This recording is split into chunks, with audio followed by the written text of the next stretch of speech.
Hello, everybody. I'm Phil Brandt, President and CEO of AAIM Employers Association, and welcome to This Week at Work. This Week at Work is the only show about the workplace that offers you front row seats and a microphone, featuring experts in human resources and employment law to bring you practical, timely, and accurate insights so you can more effectively lead your organization. It's Thursday, March 28th, episode 272. Today, we turn the spotlight on AAIM member The Gund Company and longtime listener Michelle Wease, global HR leader and a This Week at Work audience contributor. In Michelle's words, the Gund Company manufactures equipment that keeps electricity where it belongs.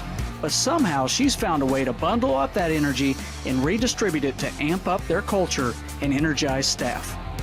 She'll be sharing insights into their electrifying HR principles and strategies that keep employers buzzing about their workplace. All this and more on This Week at Work.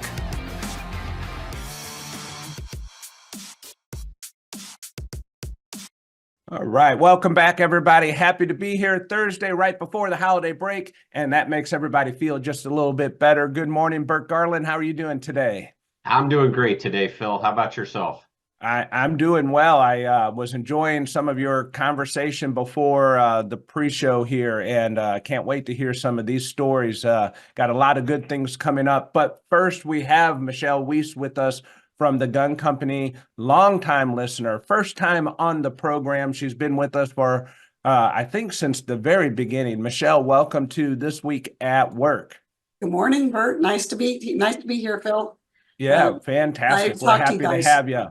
It's the Gund Company has so many wonderful things going on. They have a great culture, and Michelle's going to give us an insight into their culture and a little bit that what makes it so unique. And these are my favorite interviews, Michelle, is really understanding what happens inside the company. And I know I hear from you every month in our roundtables. You guys do such a great job.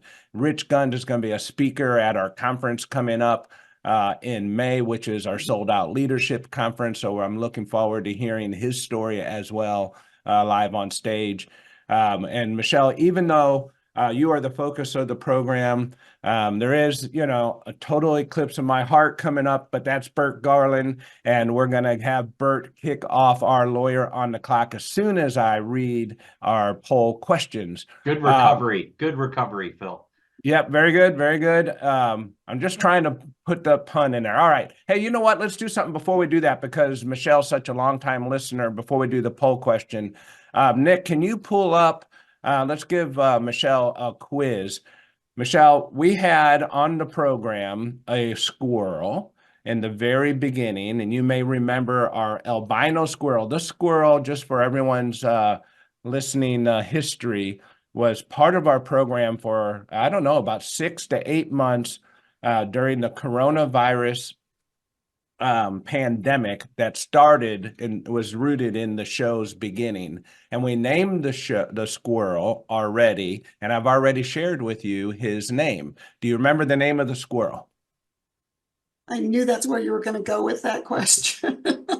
All right. So the name of the squirrel was... I do remember, but I don't remember the squirrel's name.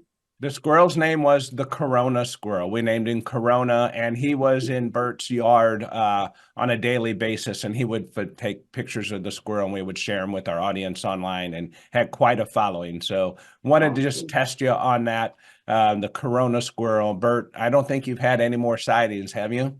No, I maintained that when Corona disappeared, the pandemic was going to somewhat come to an end, and the timing was not that far off. When I stopped seeing Corona, it was right around that same time that everybody was starting to return to the workplace. Yeah, absolutely. Anyway, that was a lot of fun with the Corona squirrel. We'll get back on with the program here. Here's the poll question for today. As an employer, how is your organization doing as an employer, how is your organization doing when it comes to your employer value proposition, your EVP, as we like to call it, employer value proposition? And we got 4 answers for you to select from there. The second question is, where does your organization fall on a scale of employee excitement? And then our famous word cloud, I'm excited for the holidays. I'm ready to go. I don't know about you all, but what is the word to describe your company culture? One word that describes your company culture. And I'm looking forward to seeing the word cloud for that. Okay, Bert, are you ready to kick it off? I'm ready. Nick, pull that lever. All right, it's time to look into what's trending in employment law. Lawyer, you're on the clock. All right, so Phil, on this first one here, I'm going to talk about a specific case that the NLRB issued a decision on yesterday, but I'm using the case to illustrate a little bit of a different point, but I do think the facts of the case are just a little bit interesting. And I said yesterday, it was actually on Tuesday. And on Tuesday, the NLRB took its case before the DC Circuit, which is one of the federal circuit court of appeals. We're in the 8th Circuit here in Missouri and a couple of other states in the Midwest. And there is a DC Circuit that hears the appeals related to cases involving the National Labor Relations Board, the EEOC, and a few other of the agencies, a lot of the DOL issues.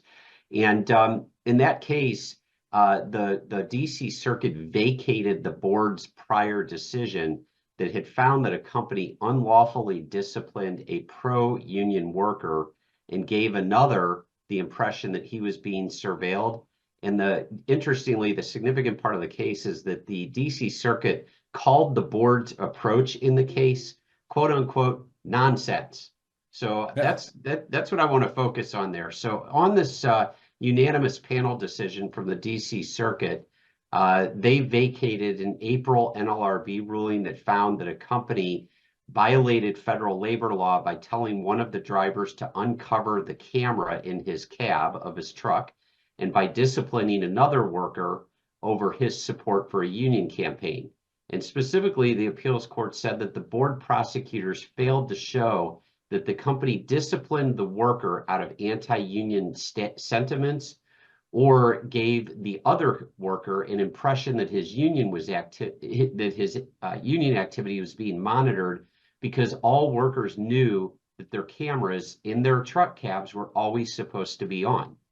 And so the board specifically said that viewing the evidence from a reasonable employee's perspective, as the board precedent requires them to do, there is scarcely anything in the record to support the board's finding that the employees would have come across this discipline except out of the ordinary course of business. So it was not found to be coercive, intimidating, et cetera, et cetera. And so it does sound like nonsense to me. I can tell you that. Yeah. So again, the point I want to use this case for is we spend so much time on this program talking about the EEOC, the Department of Labor, the National Labor Relations Board, and all of their decisions that are coming out. And we've also talked on this program many, many times about how those administrative agencies really are political in nature, especially the EEOC, the NLRB, whichever party controls the White House, has 3 seats on the board or 3 commissioners at the EEOC, and then the minority party has 2 seats on the board or 2 seats on the EEOC. And so those bodies are very political by their nature. And the pendulum swings back and forth every 4 to 8 years. But backstopping that is the court system, where the judges in the federal system are appointed for life. And in this case, this 3-judge panel took the NLRB to task for maintaining what they called a nonsense position against this employer. Now, I do caution people, because taking the case all the way through the NLRB proceedings and then into the court system can be very, very expensive. It can be very long and drawn out. This comes from a 2021 case that just got decided. Now, the case was 2021, but the misconduct that was the subject of the case was actually from a few years earlier. So going all the way back to 2015 and 2016. So we're talking about a 9-year case that wound its way all the way through the system. To be told it was nonsense. Yes, exactly. Yeah, think about that just for a minute, right? 9 years later, the court says, you know what, that's nonsense. Just throw it out. Yep. Absolutely ridiculous. This is why you just take Uber or Lyft and you don't worry about it. I don't know when the last time you were in a cab was, but I was in Vegas just a week or two ago, and we took a cab because apparently the cab can get you closer to the terminal than the Lyft can or Uber. So I'm like, all right, well, we'll just take a cab. I'll never take a cab again. That was so horrible, such a horrible experience compared to Uber or Lyft. But that's what you get for being lazy, Phil. that's exactly right. Well, I was doing it for my wife. I was trying to be a gentleman. Sure. Okay. Yeah. All right. All right. What else you got, Bert? Next one I want to talk about is we've also talked on this program before about during union organizing campaigns, things often can get heated between the union organizers, the union itself, and the company, and not just during union organizing campaigns, but when unions strike. And the NLRB fairly recently had issued a decision basically saying that employees who engage in threatening and profane conduct on a picket line or during an organizing campaign really are engaging in protected activity. Again, this is where we kind of rely on the court system to backstop some of this. But that guidance from the NLRB or those decisions from the NLRB, those were sort of at odds with things from the EEOC. The EEOC and the NLRB were a little bit in different positions on profane conduct that sometimes takes place on a picket line or during a union organizing campaign. And so the two agencies are going to develop some guidance for employers. You know, we all know that Title VII bars discriminatory harassment, which can come in the form of slurs, epithets, name calling, bullying, ridiculing, mocking. And so that's a little bit at odds with the NLRB's position that on a picket line or during a union organizing campaign that employees use those slurs, epithets. They're trying to say that's normal on a picket line or during campaign. And I will tell you, and if anyone ever wants to chat about what to do is contact me. That is so not right. I will tell you, having been involved in many union organizing attempts, I have crossed a picket line more than one time before in the past. And in each case, in all cases, it's been very violent, very threatening. It's not part of normal routine and practice, particularly when it comes to working up to and including physically being attacked, Bert. You've been physically attacked. Is that right? I have been physically attacked by union organizing efforts, not even crossing picket lines, but the organizing efforts were more violent than the picket line crossing, in my experience. Yeah.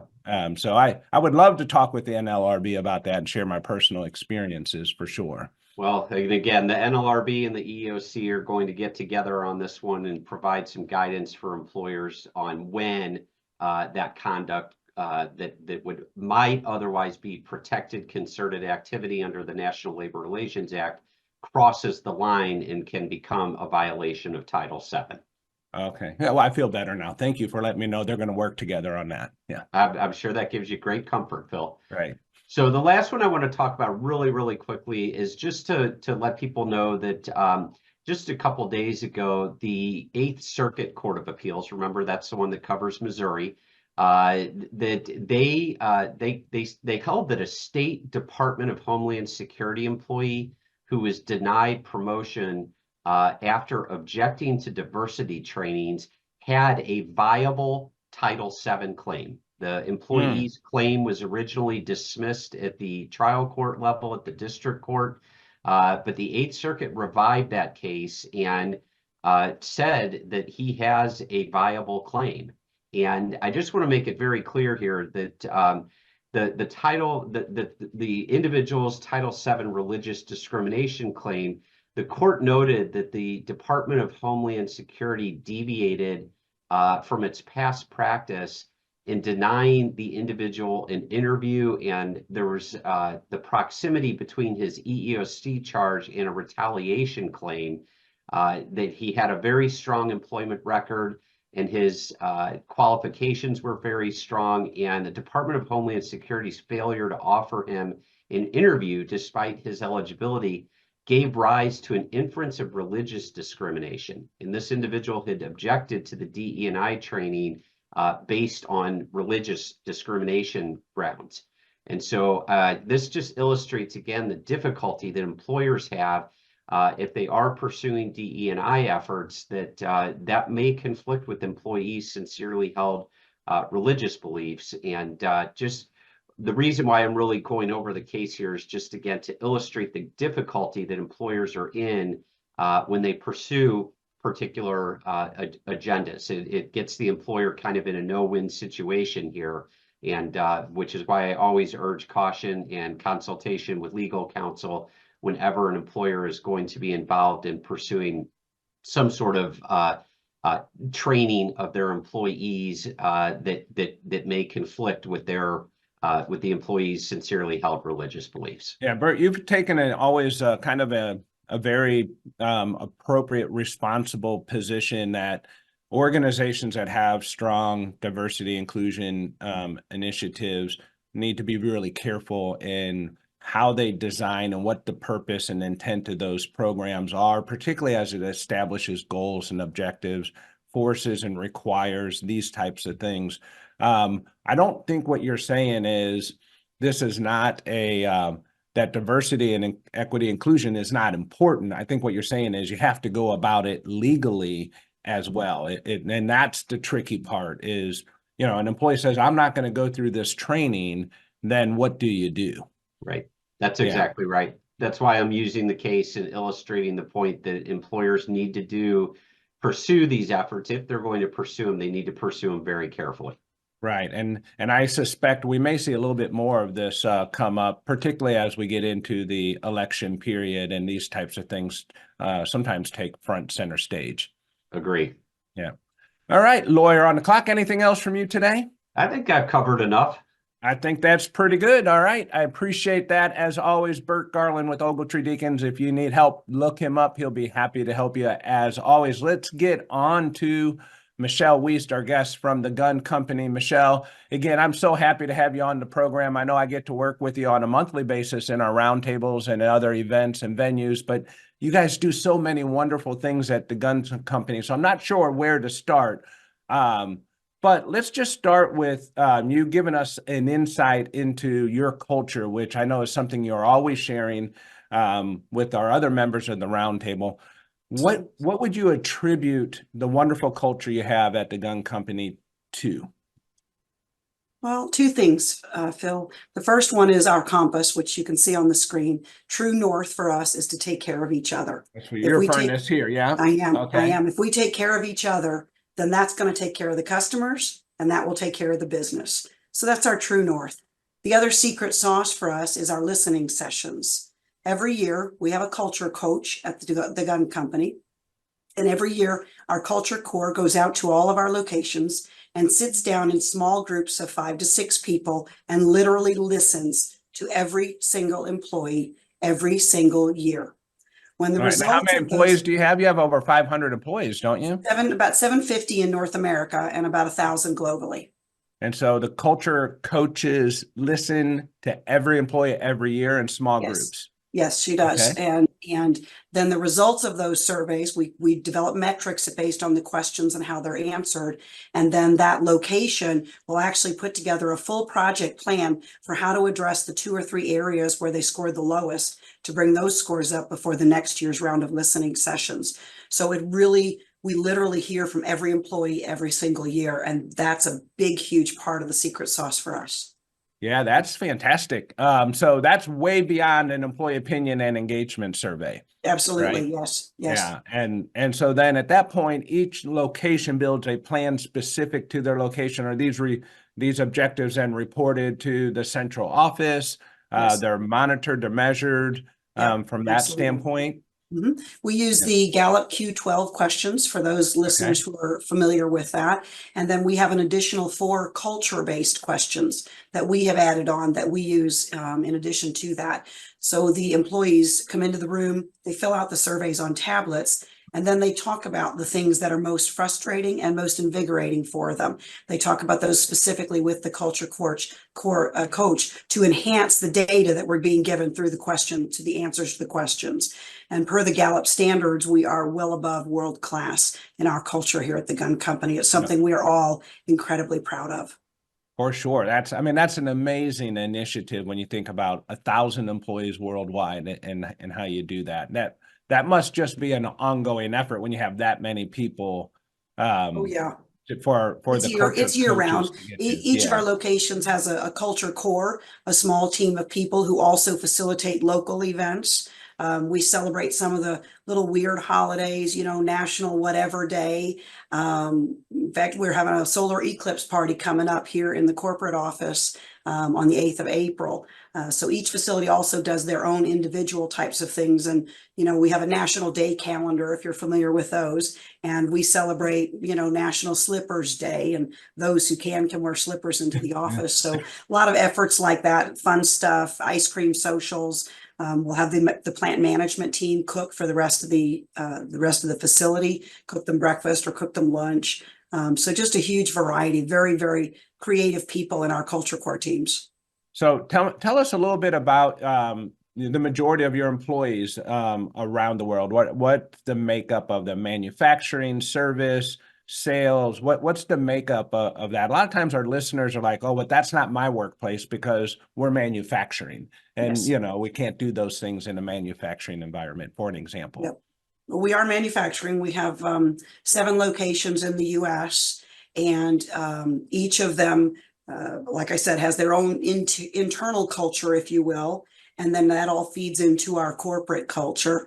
And so the types of employees that we have, probably 70% manufacturing shop floor, team lead type roles, supervisor type roles. And so that's kind of the vast majority of our employees are, of course, our shop floor folks. That's where the money's generated.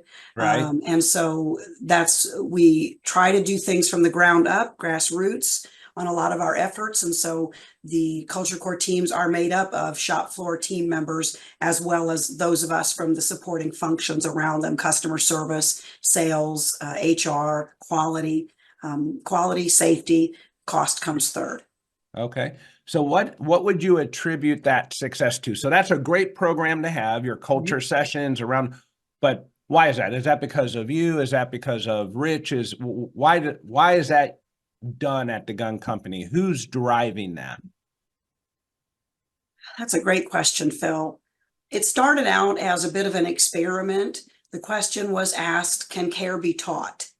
And from that single question, all of this came to evolve over a period of 8 or 10 years. We've been in business for 72 years. And so our culture, like most companies, is on a continuously evolving scale. We don't stop. We're never satisfied, raise the bar, keep on moving forward. So that's a huge part of it. And I've worked in a lot of companies. I've been in HR for greater than 20 years. And this is by far the most unique, empowering culture. I walk in here every day knowing every single person in this office actually cares about me. I'd been with the company for 1 week and we had a terrible storm out near my home. It was a Friday evening about 11 o'clock. And I heard my work phone ding, which is very unusual. Picked it up to look at it. At 1 week into my tenure, Phil, the president of the company, Steve Gunn, was texting me and to say, hey, I heard there was a tornado near your home. Are you guys okay? Do you need anything? And that was the moment that I fell in love with the Gun Company and really genuinely knew there was something different here. Fantastic. That's a really good effort. First of all, he had to know you existed and where you lived and that's a great sign of caring. And when you think about that, that's a great story. Is there another story that comes to mind when you think about your culture in action? That's one great story. Yeah, there actually is, Phil. There was a situation years back when we bought our first plant, which was located also here in St. Louis. and we weren't using a lot of the building. Well, one evening, Paul Gund, the father of Steve and Rich Gund, saw on the news an article with a business owner being interviewed as his business was burning to the ground in the background. It was a wood yard.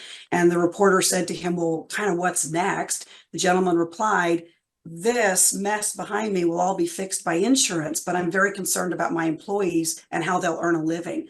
And so our owner reached out to that owner, and they moved into our new facility, which we weren't using all of, and stayed and set up their own operations and did their business there for approximately 9 months while their shop was being rebuilt for the whopping sum of $1 per month in rent. Wow. That's a great story. Now, that's not a business partner that your owners were working with, or no, it was someone not. they heard on the television following a catastrophe. Yes, exactly. Yeah. That's I so think nice, that fits Michelle. really good with your first story, that they called to see how you were doing. Mm-hmm. I'm going to send you my cell phone number. So if there's any storms coming up this spring and anything happens, and maybe Paul or Rich or Steve, somebody can give me a call, check on me. Bert, you want to say something? Yeah, we spend so much time on the program talking about, some of those softer skills that go a long way toward keeping employees satisfied. And I know this was not necessarily just an employee in that situation that you described, Michelle, but it's just, it illustrates just that compassion in the workplace that goes such a long way toward creating a great culture and helping employers avoid unionization and those types of things. So I just want to kind of point that out, that it seems that that your owners from the top all the way down through its employees and into HR really have mastered that idea of compassion and caring. Yeah. I can give you one more real quick example. We have a hardship policy at the gun company. I've not encountered this type of policy in any other employer I've worked for. Basically, what it does is, if we have an employee who is involved in a catastrophic accident or illness, we will pay their full salary or wages for up to an entire year, so that they can focus on their home, their family, their health, getting better so they can return to us. And in addition to that, the policy is set up in such a way that should they need a ramp, as an example, for their home, we can chip in and help with the costs of those types of things related to their specific situation. Yeah. Never seen anything like it anywhere else. Yeah, that's a fantastic policy. And I think that's an example where your business leaders are really putting their action where their words are, right? Yes, very much so. It's one thing, and we talk about this in our roundtables and our gatherings. I mean, it really does start with caring and trusting each other to do the right things. Is there anything that your organization does in the recruiting process to make sure you're bringing on and identifying the right people to fit your culture going forward? We do a lot of the same things that most organizations do. Things that might make us a little bit unique are our approach. We try to be a little edgy, right? We try to add a little curb appeal, if you will, to the recruiting process. Some of these are dirty jobs or longer hours or hard work. And so we want to emphasize the cultural piece of our organization. We interview every bit as much for culture fit as we do for technical skills these days. We can teach technical skills. We can't teach the culture fit piece. So we certainly focus on that as part of our interviewing process, is how well we think this individual, how much we think they'll enjoy our culture and become a true integrated part of it. So you're when you're doing that, and I'm thinking about how you started this journey with, can you teach caring? Was the question. Was there a conclusion to that answer? Can you teach caring? We believe that you can. We believe that you can teach caring. It's a matter of trust and respect. We're a very process-driven organization, but we're also very people-driven. And our North Star, that compass behind you, points north. That's our true north, is to take care of each other. And we really do believe that if we take care of each other, then the customers and the business will be cared for at the same time. Employees who care do a really good job for you. I agree with that. And starts with, leaders caring as well, right? And we're all employees in one capacity or another. from that standpoint. Michelle, I'm looking so forward to having Rich as our speaker on stage. We got a sold out program. It's going to be 550 people there. I know he's got an amazing story to tell, and I'm looking really forward to hearing that. I know you'll be there, and I'll see you at the roundtable coming up. Bert, Michelle, thank you both very much for joining. All of you have a wonderful holiday break, and go out and let's be good to somebody and show them how much we care about them. Thank you. We'll see you next week at 7:30. Thank you once again for tuning in to This Week at Work. If you enjoy the show, please share it with your colleagues, forward our invites, share the link, aimea.org/This Week at Work, or follow or subscribe wherever you get your news and entertainment. LinkedIn, YouTube, Spotify, Apple Podcasts, we're everywhere you are. Don't forget you can be part of the show. Send your questions and comments anytime to info@thisweek.work. We'll see you next week, 7:30 a.m. Central Time, when we discuss what's happening this week at work.